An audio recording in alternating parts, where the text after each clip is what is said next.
আমার একটি স্বপ্ন পূরণ করো ও গো দয়াময়।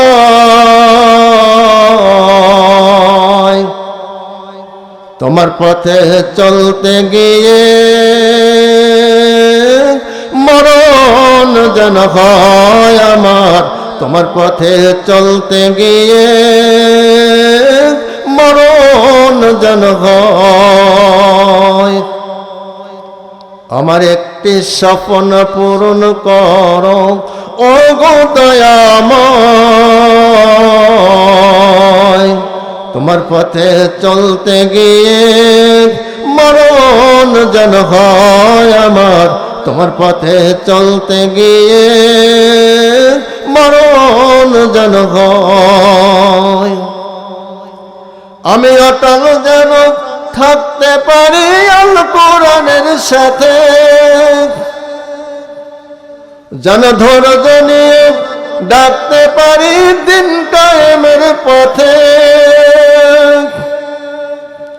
আমি অটল যেন থাকতে পারি আল কোরআনের সাথে, যেন ধৈর্য নিয়ে ডাকতে পারি দিন কায়েমের পথে। আমায় সাহস দিও, ধৈর্য দিও ও গো দয়াময়। তোমারে গান গাইতে গিয়ে না পাই যেন ভয়, আমি তোমারে গান গাইতে গিয়ে না পাই যেন ভয়। আমার একটি স্বপ্ন পূরণ করো ও গো দয়াময়। তোমার পথে চলতে গিয়ে মরণ যেন হয় আমার, তোমার পথে চলতে গিয়ে মরণ যেন হয়। আমি হৃদয় খুলে হাসতে পারি যেন সবার সুখে, আমি হৃদয় খুলে হাসতে পারি যেন সবার সুখে। আমার অশ্রু যেন ঝরতে পারে মাজলুমের দুঃখে। আমায় বিরোগী মান দিও ও গো দয়াময়। তোমার পথে চলতে গিয়ে না পাই যেন ভয়, আমি তোমারে গান গাইতে গিয়ে না পাই যেন ভয়। আমার একটি স্বপ্ন পূরণ করো ও গো দয়াময়। তোমার পথে চলতে গিয়ে মরণ যেন হয় আমার, তোমারে গান গাইতে গিয়ে না পাই যেন ভয়। আমি হৃদয় খুলে ঘাসতে পারি যেন সবার সুখে, আমার অশ্রু যেন ঝরতে পারে মাজলুমের দুঃখে। আমায় বিরোগী মান দিও ও গো দয়াময়। তোমারে গান গাইতে গিয়ে না পাই যেন ভয়, আমি তোমারে গান গাইতে গিয়ে না পাই যেন ভয়। আমার একটি স্বপ্ন পূরণ করো ও গো দয়াময়। তোমার পথে চলতে গিয়ে না পাই যেন ভয়, আমি তোমার পথে চলতে গিয়ে না পাই যেন ভয়।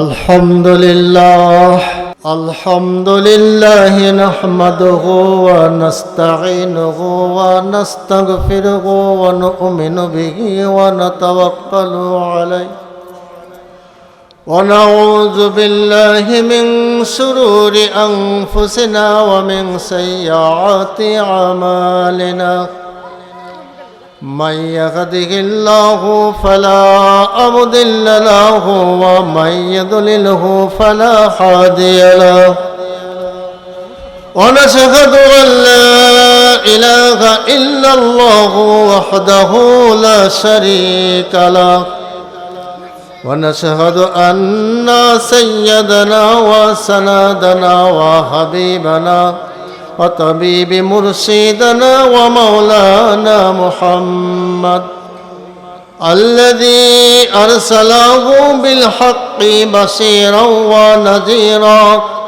وداعيا إلى الله بإذنه وسراجا منيرا فقد قال الله تعالى في الكلام المجيد وعن الله الفرقان الحميد সকলেই বলি أعوذ بالله من الشيطان الرجيم بسم الله الرحمن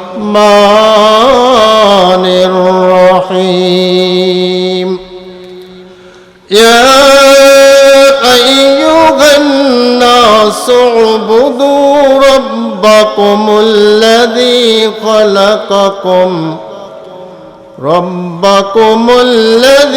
خلقكم والذين من قبلكم لعلكم تتقون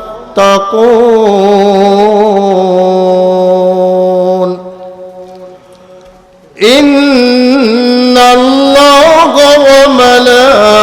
وملائكته يصلون على النبي يا أيها الذين آمنوا صلوا عليه وسلموا تسليما الحمد لله তারিফ ও প্রশংসা সেই আল্লাহ তাআলার দরবারে আল্লাহ রাব্বুল আলামিন ঘোষণা দিয়েছেন ইয়া আইয়ুহান নাসু উবুদু রাব্বাকুমুল্লাযী খলাকাকুম والذين من قبلكم لعلكم تتقون আল্লাহ তাআলা বললেন হে মানুষ এক সময় তোমাদের আকার ছিল না ছিল কি এক সময় তোমাদের আকার ছিল না এখন তোমাদের আকারে পরিণত হয়েছে কে পরিণত করলো আল্লাহ পরিণত করেছে তাহলে আল্লাহ তাআলা এখানে কি বলছে ও মানুষ তুমি আমার দাসত্ব করো আমার গোলামতি করো আমাকে সিজদা করো আমাকে রুকু করো আমি আল্লাহ তাআলা তোমার সিজদা কবুল করে নেব তোমার রুকু কবুল করে নেব তোমার তাসবিহ কবুল করে নেব বিনিময়ে আমি আল্লাহ তাআলা তোমাকে ওই জান্নাত দান করে দেব যেই জান্নাত আমি আল্লাহ তাআলা তোমাকে না দেখার প্রতি বলে দিয়েছি আমি আল্লাহ তাআলা যেই জান্নাত তোমাকে দান করে দেব ওই জান্নাতের সদস্য বানানোর জন্য আমি আল্লাহ তাআলা তোমাকে আকৃতি ধারণ করে দিয়েছি আমার গোলামতি পালন করার জন্য তোমাকে সিজদার অর্ডার দিয়েছি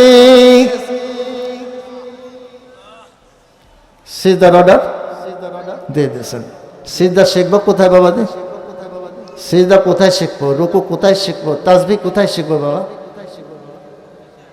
মসজিদে সিজদা দেওয়া শিখবো তাসবিহ পড়া শিখবো তাসবিহ দেওয়া শিখবো তাসবিহ আদায় করা শিখবো রুকু করা শিখবো সিজদা করা শিখবো এই সিজদা দিতে গেলে শিখবো কোথায় মাদ্রাসায় সুবহানাল্লাহ একজন বলে ফেলেছেন মাদ্রাসায় শিখবো মাদ্রাসা শেখাবে কিনি যিনি আমাদের উস্তাদ বা হুজুর তাই না তাহলে যেখান থেকে আল্লাহ তাআলা সিজদা এবং রুকু শেখার কথা বলা হয়েছে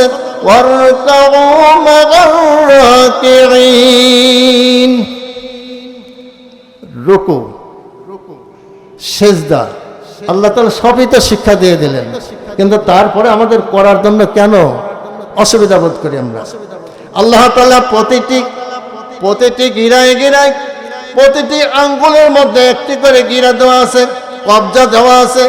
এই কবজা দুনিয়ার কোনো মিস্ত্রি করেছে কিনা, এক দুনিয়ার কোনো বৈজ্ঞানিক করেছে কিনা? দুনিয়ার কোনো বৈজ্ঞানিক করে নাই, কোনো মিস্ত্রি করে নাই, কোনো হাকিম করে নাই, কোনো ডাক্তার করে নাই। আমার আল্লাহ তাআলা প্রতি গিরায় গিরায় যে কবজা দিয়েছে, ও বান্দা তুমি যখন সিজদা করো আমার ওই প্রত্যেকটি কবজাগুলো তোমার ওই সিজদা আমি আল্লাহ তাআলার দরবারে এই জন্য গ্রহণ করে নেই। ওই কবজাগুলো আমার দরবারে তোমার সাথে সাথে ওরা ওই সুবহানাল্লাহ বলে, সুবহানাল্লাহকে বলে, সুবহানাল্লাহ আলহামদুলিল্লাহ লা ইলাহা ইল্লাল্লাহ আল্লাহু আকবার বলে, তাসবিহ পাঠ করে। আমি আল্লাহ রাব্বুল আলামিন খুশি হয়ে যাই যখন তোমার প্রত্যেকটি গিরা এবং প্রত্যেকটি জোড়া আমি আল্লাহর দাসত্ব করার জন্য, আমি আল্লাহ তাআলার গোলামতি করার জন্য ওরা যখন তাসবিহ তেলাওয়াত করে আমি আল্লাহ তাআলা তোমার উপরে খুশি হয়ে যাই। আমি আল্লাহ তাআলা তোমার নামাজ কবুল করে নেই, আমি আল্লাহ তাআলা তোমাকে জান্নাতের সদস্য হিসেবে কবুল করে নেই। তাহলে বাবাজি প্রত্যেকটি গিরা তাসবিহ পড়ে, প্রত্যেকটি কবজা তাসবিহ পড়ে। রুকু করার জন্য আল্লাহ তাআলা সুবিধা করে দিয়েছে, তাসবিহগুলো আদায় করার জন্য সুবিধা করে দিয়েছে, তাসবিহগুলো আদায় করার জন্য সুবিধা করে দিয়েছে। জিহ্বাটা আদায় করার, যে জিহ্বা দিয়ে তাসবিহ পড়ব এই তাসবিহটা পড়ার জন্য আল্লাহ তাআলা সুবিধা করে দেয় নাই, জিহ্বাটা নড়াচড়ার জন্য সুবিধা করে দেয় নাই। আল্লাহ রাব্বুল আলামিন বলে দিয়েছেন বান্দা আমি তোমার তাসবিহ আদায় করার জন্য আমি জিহ্বা তৈরি করে দিয়েছি। ওই জিহ্বাটা যদি তুমি সংযত করে রাখতে পারো কিয়ামতের ময়দানে মুসিবতের দিনে ওই সাক্ষীর বিনিময়ে আমি আল্লাহ তাআলা তোমাকে জান্নাতের সদস্য বানায়া দেব। তাহলে জিহ্বাটা কি? তোমরা দুইটা জিনিসের হেফাজত করো। কোন দুইটা জিনিস বাবাজি? এই দুইটা জিনিস হলো দুই চাওয়ালের মাঝখান আর দুই উরুর মাঝখান। এই গোপনে দুইটা স্থান তোমরা যদি সংযত করে রাখতে পারো আমি আল্লাহ তাআলা তোমাকে জান্নাতে দেওয়ার জন্য জামিনদার হয়ে যাই। এই দুইটা নিয়ামতের তোমরা যদি জামিনদার হতে পারো আমি আল্লাহ তাআলা তোমাদের জন্য জান্নাতের জামিনদার। তাহলে জিহ্বাটা কি? দুই উরুর মাঝখান গোপন স্থানটা কি? এই দুইটা নিয়েই তো আমাদের গুনাহ হয়, ঠিক কিনা? এই দুইটা জায়গার জন্যই তো গুনাহ হয়। জিহ্বা দ্বারা কথা বলা গুনাহ হয়, দুই উরুর মাঝখান দ্বারা আমরা যদি হেফাজত না করতে পারি বিনিময় গুনাহ হয়ে যায়, হয় কি হয় না? এইটার জন্য তো গন্ডগোল, ঝগড়া, ফ্যাসাদ, দ্বন্দ্ব, মারামারি, মামলা, কাটাকাটি, হত্যা, গন্ডগোল হয়ে যায়। বাবাজি এই দুইটা জিনিস যদি আমরা সংযত করে রেখে যেতে পারি আমার আল্লাহ তাআলা বলছে আমি তোমাদের জান্নাতের জামিনদার হয়ে যাব। মান আজাবাল কবরি আজাবাত লাহু শাফাআতি।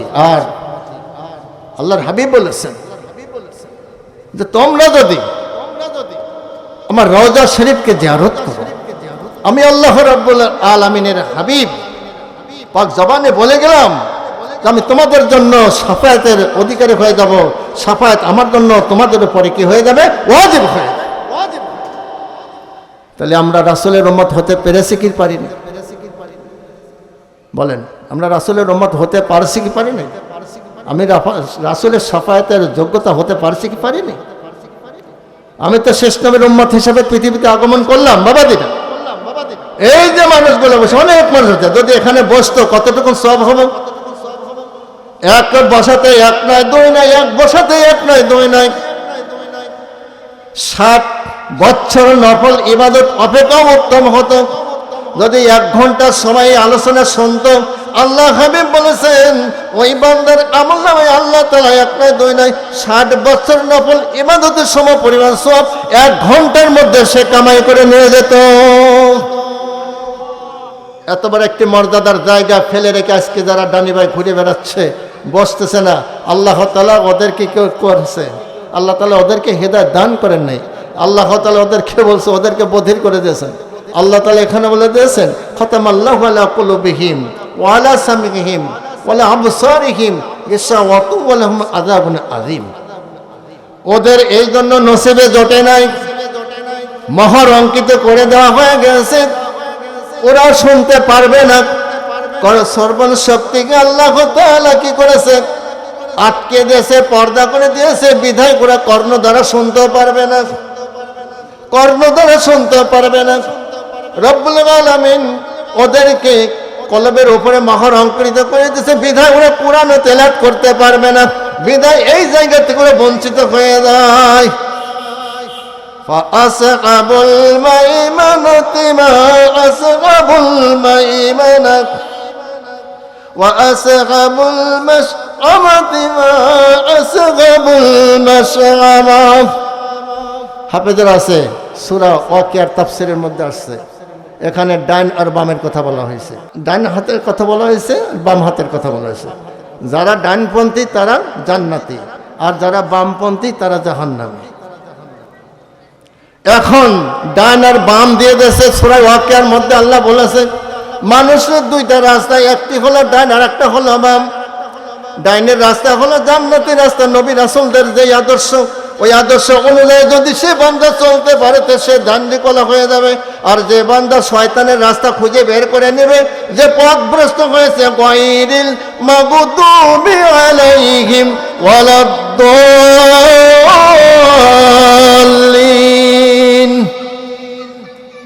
যারা পথভ্রষ্ট হয়েছে, আল্লাহর গজবে যারা পড়ে গেছে, ওরা বামপন্থী, ওরা বামপন্থী, বাম দিকে চলে গেছে, ওরা বাঁকা পথে চলে গেছে, অন্ধকারের রাস্তায় চলে গেছে, ওরা আর ফিরে আসবে না। দেখেন তো ক্ষতিগ্রস্ত হয়েছে নাকি না? ফিরাউন ক্ষতিগ্রস্ত হয়েছে কিনা? আল্লাহর নবীর বিরোধিতা করে ক্ষতিগ্রস্ত হয়ে গেছে। নমরুদ আল্লাহর নবীর বিরোধিতা করে ক্ষতিগ্রস্ত হয়ে গেছে, ধ্বংস হয়েছে, চিরতরে জাহান্নামী হয়ে গেছে। আবু রাহা ক্ষতিগ্রস্ত হয়ে গেছে, জাহান্নামী হয়েছে, কারণ ডানপন্থী আল্লাহর সঙ্গে যুদ্ধ করতে পারেন নাই। ও যুদ্ধ করার জন্য কি হলো, রেডি হয়ে গেল। আর আল্লাহ তাআলা বলল আব্রাহা তুই আসতে থাক, আর আমিও রেডি হয়ে গেলাম। সামান্য ছোট্ট ছোট প্রাণী দ্বারা আব্রাহার সৈন্যদলকে আল্লাহ ধ্বংস করে দিলেন। তৈরান আবাবিল তারমিহিম বিহিজারাতিম মিন সিজ্জিল, ছোট্ট ছোট্ট কঙ্কুর দ্বারা, পাথর দ্বারা আল্লাহর যখন হুকুম করে গেল, আব্রাহার সৈন্য দলের উপরে এমন ভাবে ছড়তে থাকলো, ছড়তে ছড়তে আল্লাহ রাব্বুল আলামিন হুকুম দেওয়ার সঙ্গে সঙ্গে ওই পাথরগুলো পড়ার সঙ্গে সঙ্গে এমন কাজ করলো, এমন কাজ করলো, একটি অ্যাটম বোমের চাইতে বেশি কাজ করেছিল, যে ওই সৈন্যগুলো এমন হয়ে গেছিল তারা ভূষিতে পরিণত হয়ে গিয়েছিল। কাবা ঘর ধ্বংস করা তো থাক করে, ওরা নিজেরাই সৈন্য দল নিয়ে ওখান থেকে এক কদম আর সরতে পারে নাই, ওইখানেই তারা গজবে পরিণত হয়ে ভূষিতে পরিণত হয়ে গেছে। সূরা ফিলের তাফসিরে দেখে নেন আল্লাহ রাব্বুল আলামিন প্রত্যেকটি বামপন্থী আলাদের সঙ্গে কি আচরণ করেছে দেখে নেন। কেউ লাভ করতে পারেনি। এখন মাঝে মাঝে কানে আসে যে আমরা ডানপন্থী আলাদেরকে প্রতিহত করব, কিন্তু এই কথা বলার পরে ওরা যদি বলে থাকে ডানপন্থী আলাদেরকে প্রতিহত করবো, এই কথা বলে থাকে, তাহলে ওরা এই কথা বলে থাকে, তাহলে ওরা ক্ষতিগ্রস্ত নাকি? ওটা ক্ষতিগ্রস্ত নয়। ও মানুষ, ওরা যদি ডানপন্থী আলাদের ক্ষতিগ্রস্ত বলে, তাহলে ডানপন্থী আলারা কারা? নবী রাসূল ডান দিক থেকে আসেন নাই, ওরা একত্রবাসে ঘোষণা দিয়ে দেন। হযরত আদম থেকে শুরু করে যত নবী রাসূল দুনিয়াতে আসছিলেন, এই নবী রাসূলদের মধ্য থেকে যে একটি দল হবে, এই দলটি হবে সুন্নাতুম মিনাল আউয়ালিন, এই প্রথম দলটি জান্নাতি দল হবে। ওয়া কালিলুম মিনাল আখিরিন, হুজুর আকরাম সাল্লাল্লাহু আলাইহি সাল্লাম থেকে শেষ করে নিয়ে, হুজুর সাল্লাল্লাহু আলাইহি সাল্লাম থেকে শুরু করে নিয়ে আল্লাহ রাব্বুল আলামিনের হাবিব বলে দিয়েছেন যে কিয়ামতের পূর্ব মুহূর্ত পর্যন্ত এই দলটি একটি, এই পরবর্তী দলের মধ্য থেকে একটি দল হবে। ওয়া কালিলুম মিনাল আখিরিন, এই দলটি হবে জান্নাতি দল, এরাই হবে ডানপন্থীওয়ালা, এরা হবে ডানপন্থীওয়ালা। আর এই ডানপন্থীওয়ালারাই আল্লাহর জান্নাতে চলে যাবে। এই জন্য বাবাজিরা, ডানপন্থীওয়ালাদের সঙ্গে যদি থাকতে পারি আল্লাহ তাআলা আমাদেরকে কামিয়াবি বানিয়ে দিবেন। আর যদি বামপন্থী আল্লাহদের সঙ্গে থাকি তাহলে ওই শয়তানের সঙ্গে একত্রিত হয়ে জাহান্নামের দিকে ডুব দিতে হবে। আল্লাহ রাব্বুল আলামিন ঘোষণা দিয়েছে, আমি জাহান্নাম তৈরি করেছি ওই বামপন্থী আল্লাহদের জন্যই, ডাইনপন্থী আল্লাহদের জন্য আমি জাহান্নাম তৈরি করে নাই। আমি ডাইনপন্থী আল্লাহদের জন্য জান্নাত তৈরি করেছি, আর বামপন্থী আল্লাহদের জন্য জাহান্নাম তৈরি করেছি। ও বান্দা, তুমি শুনে বুঝে বিবেক দিয়েছি, বিবেক দিয়ে বুঝে দুনিয়ার থেকে সেই সন্তান নিয়ে তুমি আমার নিকটে উপস্থিত হও। আমাকে তোমাকে একত্রিত দেখতে পাবে তুমি আমাকে ওই জায়গায় যেখানে আলা সুরুরিম মাউদুনা, আমি তোমাদেরকে বসার জন্য একে অপরের সঙ্গে হেলান দিয়ে বসা থাকার জন্য সে সুযোগটাও করে দিয়েছি। স্বর্ণের তার দ্বারা বোনানো আসন চমকের উপরে আল্লাহ তাআলা ওই ডানপন্থী আল্লাহদেরকেই বসাবে, বামপন্থী আল্লাহদেরকে বসাবে না। এই জন্য সেই পথ ধরে যদি যাবার জন্য চেষ্টা করেন তাহলে এই মাদ্রাসায়, এই রাসূলের মাদ্রাসায়, এই নবীর মাদ্রাসায় এই কোরআন শিক্ষা দেওয়ার জন্য যদি আপনারা রাজি হয়ে যান, আসেন, বসে যান, আল্লাহ রাব্বুল আলামিনের বিনিময়ে কিয়ামতের ময়দানে একটি করে নূরের মুকুট পাবেন। সুবহানাল্লাহ, সুবহানাল্লাহ। আর যারা এই মক্তবে আসবেন না, এই মাদ্রাসা আসবেন না, এই কোরআন শিখবেন না, মহাগ্রন্থ আল কোরআন প্রত্যেকটি মানুষের জন্য জীবন বিধান, কথা ঠিক কিনা? যত বিধান তৈরি করেন সমস্ত বিধানের মূল বিধানের মহাগ্রন্থ আল কোরআন। তাহলে এই জীবন বিধানকে সঙ্গে যদি না নিয়ে যেতে পারি তাহলে ইলমে বরজক কঠিন জায়গা। প্রথম ধাপ আযাবুল কবর, প্রথম ধাপ। এই ধাপে যদি আমি প্রশ্নের উত্তর না দিতে পারি, এখানে আমাকে ধরা হবে। প্রথম পরীক্ষা যদি পাশ করতে না পারি তাহলে বাকি আরও 18টি মঞ্জিল আমার জন্য তৈরি হয়ে আছে। প্রত্যেকটি মঞ্জিলে আমার আযাবের ফেরেশতাদের ধরে রাখা আছে, সেখানে আমাকে প্রশ্ন করবে, প্রশ্নের উত্তর দিতে হবে। না পারলে তার জন্য কি রয়ে গেছে? তার জন্য কঠিন শাস্তি আমাকে প্রদান করা হবে। এই ব্যবস্থা আল্লাহ তাআলা করে রাখছেন, ছেড়ে দেবেন না। আল্লাহ তাআলা পৃথিবীতে সৃষ্টি করে পাঠিয়ে দিয়েই ক্ষান্ত হন নাই এবং মৃত্যু দিয়েই ক্ষান্ত হন নাই। মৃত্যুর পরে কিয়ামতের ময়দানে উঠাবেন এই পর্যন্তই তিনি ক্ষান্ত হন নাই। এরপরে আল্লাহ তাআলার দরবারে হিসাব দেবে। হিসাব দেওয়ার জন্য আল্লাহ তাআলা বলে দেবে যে ইকরা বিসমি কিতাব ওয়াকাফা বিনাফসিকা ওয়া আলাইকা হাসিব। তোমার কিতাব, তুমি সঞ্চয় যেটা করেছো, তুমি যে কিতাব পড়েছো, যে কিতাব অনুযায়ী আমল করেছো, এই কিতাব তুমি এখন পড়তে শুরু করো। ইকরা, পড়ো, কিতাবাকা, তোমার কিতাব। ওই কিতাবের মধ্যে তোমার যা সঞ্চয় আছে, তুমি যা আলোচনা করেছো, সেই আলোচনা তুমি পেশ করো। দেখেন আমি পেশ করতে পারবো কিনা। এই জন্য সেই পেশ করার জন্য এই সঞ্চয় এখান থেকে কিছু নিয়ে দেওয়ার জন্য চেষ্টা করেন, আর এই কোরআনের সঙ্গে সঙ্গী হওয়ার জন্য চেষ্টা করেন। এই জন্য কবি এখানে বলেছেন যে আমরা কোরআনের সঙ্গে একটু বন্ধুত্ব করি। যদি বন্ধুত্ব করতে পারি তাহলে এই কোরআন আমার জন্য কিয়ামতের ময়দানে সুপারিশ করে, আল্লাহর দরবার থেকে ডাক দিয়ে নিয়ে সুপারিশ করে আল্লাহর জান্নাতে যাওয়ার জন্য আল্লাহ তাআলার দরবারে সুপারিশ করবে এই কোরআন। আর কোরআনকে ফেলে রেখে একে একে যদি কবরে চলে যায়, কোরআন আমাকে কবরেও সাহায্য করতে পারবে না, আমাকে কিয়ামতের ময়দানে সাহায্য করতে পারবে না। কোরআন শেখার পরে যদি কেউ কোরআন ছেড়ে দেয়, এই কোরআন কাল কিয়ামতের ময়দানে ওই বান্দার বিরুদ্ধে আল্লাহর দরবারে অভিযোগ আনবে। এই জন্য সেই অভিযোগ থেকে বাঁচার জন্য কোরআনকে সঙ্গে নিয়ে দেওয়ার জন্য চেষ্টা করবো ইনশাআল্লাহ। আল্লাহ তাআলা আমাদের জন্য সকলকেই তৌফিক দান করেন। আর কোরআনের সঙ্গে হয়ে দেওয়ার জন্য চেষ্টা করব। কোরআন সংবিধানে কোরআন সম্পর্কে নিয়ে কবি একটি ইসলামী একটি সঙ্গীত বেঁধেছেন, যে আমরা সেই সঙ্গীতটা একটু শুনি। আমার একটি স্বপ্ন পূরণ করো ও গো দয়াময়। তোমার পথে চলতে গিয়ে মরণ যেন হয় আমার, তোমার পথে চলতে গিয়ে মরণ যেন হয়। আমার একটি স্বপ্ন পূরণ করো ও গো দয়াময়। তোমার পথে চলতে গিয়ে মরণ যেন হয় আমার তোমার পথে চলতে গিয়ে, মরণ যেন হয়।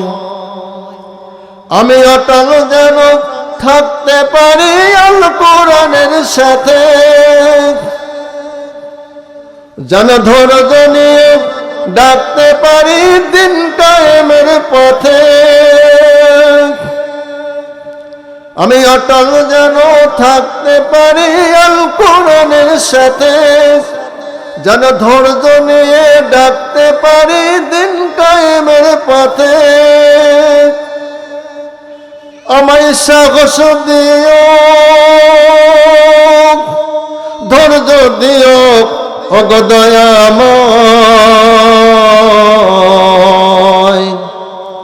তোমারে গান গাইতে গিয়ে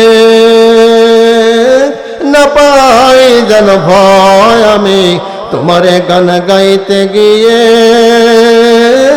না পাই যেন ভয়। আমার একটি স্বপ্ন পূরণ করো ও গো দয়াময়। তোমার পথে চলতে গিয়ে মরণ যেন হয় আমার, তোমার পথে চলতে গিয়ে মরণ যেন হয়। আমি হৃদয় খুলে হাসতে পারি যেন সবার সুখে, আমি হৃদয় খুলে হাসতে পারি যেন সবার সুখে। আমার অশ্রু যেন ঝরতে পারে মাজলুমের দুঃখে। আমায় বিরোগী মান দিও ওগো দয়াময়। তোমার পথে চলতে গিয়ে না পাই যেন ভয়, আমি তোমারে গান গাইতে গিয়ে না পাই যেন ভয়। আমার একটি স্বপ্ন পূরণ করো ও গো দয়াময়। তোমার পথে চলতে গিয়ে মরণ যেন হয় আমার, তোমারে গান গাইতে গিয়ে না পাই যেন ভয়। আমি হৃদয় খুলে হাসতে পারি যেন সবার সুখে, আমার অশ্রু যেন ঝরতে পারে মাজলুমের দুঃখে। আমায় বিরোগী মান দিও ওগো দয়াময়। তোমারে গান গাইতে গিয়ে না পাই যেন ভয়, আমি তোমারে গান গাইতে গিয়ে না পাই যেন ভয়। আমার একটি স্বপ্ন পূরণ করো ও গো দয়াময়। তোমার পথে চলতে গিয়ে না পাই যেন ভয়, আমি তোমার পথে চলতে গিয়ে না পাই যেন ভয়। যার তরে সাজানো গেল বিশ্বভুবন, সে আমার প্রিয় নবী মুস্তাফা। যার তরে সাজানো গেল বিশ্বভুবন, সে আমার প্রিয় নবী মুস্তাফা। ফুলেরই ফুটল কলি তারি গানে তারি শানে, তারি গান গাইল কোকিল কুহুটানে কুহুটানে। ফুলেরই ফুটল কলি তারি গানে তারি শানে, তারি গান গাইল কোকিল কুহুটানে কুহুটানে। সে নবী আসবে বলে, সে নবী আসবে বলে আকাশ পাতাল উতলা। যার তরে সাজানো গেল বিশ্বভুবন, সে আমার প্রিয় নবী মুস্তাফা যার তরে সাজানো গলম বিশ্বভুবন সে আমার প্রিয় নবী মুস্তাফা ওই নামে আধার ধারায় আলোকিত ওই নামে জগৎ নতুন জীবন পেল ওই নামে আধার ধারায় আলোকিত ওই নামে জগৎ নতুন জীবন পেল সে নবী গাইল গজল সে নবী গাইল গজল তাওহীদের ওই উজালা যার তরে সাজানো গলম বিশ্বভুবন সে আমার প্রিয় নবী মুস্তাফা যার তরে সাজানো গলম বিশ্বভুবন সে আমার প্রিয় নবী মুস্তাফা মারহাবা। তো এই তো ছিল কবিদের জীবনের গান। আধার ধারায় তিনি আধার চূড়া থেকে কিনে আসছেন, আলো নিয়ে আসছেন, বর্বর চূড়া হতে নেমে আসে নির্ঝর, এসে কোন রূপ করে সাজানো চূড়াচর। এজন্য আমরা সেই নবীর আদর্শ নিয়ে এসে যাওয়ার জন্য চেষ্টা করবো ইনশাআল্লাহ। আল্লাহ তাআলা যেন আমাদের তৌফিক ইনায়াত করে। আর প্রত্যেককেই নিয়ত করে রাখেন, আমি যেন মদিনার বুকে মদিনার দেশে যেয়ে আমি যেন একটু রওজা মোবারক জিয়ারত করতে পারি, কাবা বাইতুল্লাহ তাওয়াফ করতে পারি, আমি যেন এই নিয়াত করে রাখি। এই নিয়াত করে রেখে বিদায় হতে পারি, তাহলে নিয়াতের ফলাফল আল্লাহ তাআলা কি করতে পারে, ওর জন্য আল্লাহ তাআলা চেষ্টা করেছে, পারি নাই, তারপরে আল্লাহ তাআলা ওই শাড়ি ওই গণ্ডির মধ্যে রেখে দেওয়ার জন্য আল্লাহ তাআলা চেষ্টা করবে। আপনাকে চেষ্টা করে নিয়াতের ফলাফল ঠিক যদি থাকে, অর্থ গুছাইতে না পারি, তাও নিয়াতের ফলাফলের বিনিময় আল্লাহ তাআলা ওই পথে আপনাকে পথিক করে দিতে পারে, এতে কোনো সন্দেহ নেই ইনশাআল্লাহ। আল্লাহ তাআলা আমাদের সকলকে যেন তৌফিক ইনায়াত করে। সকলে বলে আল্লাহুম্মা আমিন ওয়া মা তাওফিক ইল্লা বিল্লাহ। আসসালামু আলাইকুম ওয়া রাহমাতুল্লাহি ওয়া বারাকাতুহু।